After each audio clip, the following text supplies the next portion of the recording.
menunjang proses belajar kita adalah sangat beragam.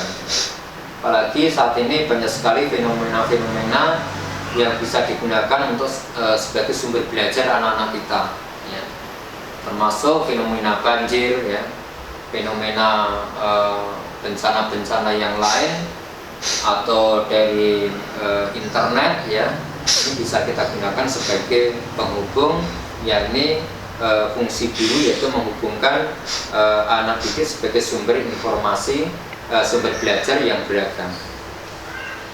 Baik Bapak Ibu yang saya hormati, ada beberapa peran guru di samping yang kita sampaikan di depan.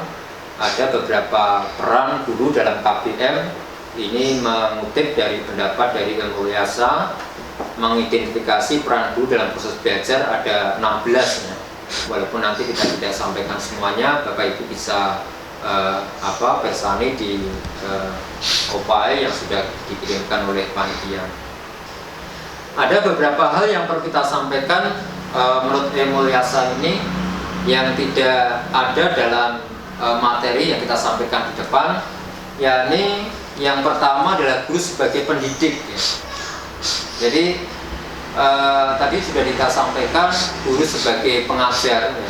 Transfer knowledge sesuai dengan materi yang kita punyai, sesuai dengan mata pelajaran kita. Namun guru juga sebagai pendidik, artinya guru adalah pendidik yang menjadi tokoh, ya, menjadi panutan, ya, dan identifikasi bagi para peserta didik.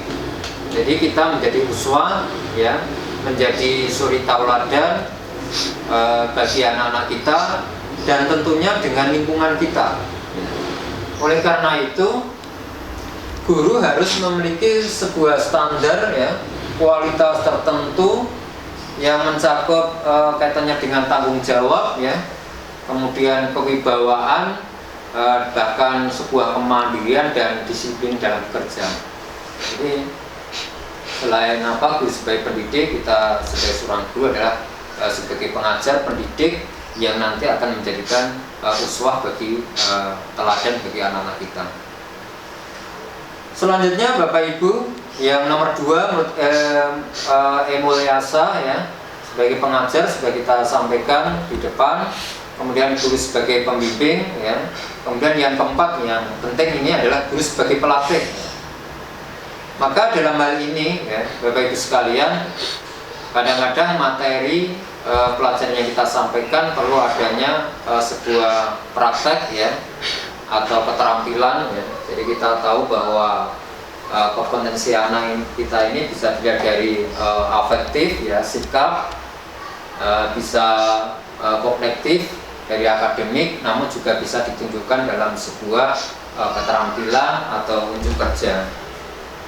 Maka dalam hal ini guru adalah sebagai pelatih, ya. Di proses pendidikan dan pembelajaran memerlukan latihan keterampilan, ya. Maka untuk materi-materi yang perlu untuk kita praktekkan dan kita ada sebagai pelatih, ya. Maka untuk teman-teman yang ada di kejuruan, ya, biasanya bisa di bidang multimedia atau otomotif atau di bidang-bidang yang lain, guru adalah sebagai pelatih, ya, yakni pembelajaran yang memerlukan latihan keterampilan, ya. Sehingga menuntut guru untuk bertindak sebagai pelatih, ya. Ini adalah yang keempat, ya. Kemudian yang kelima, Bapak Ibu sekalian,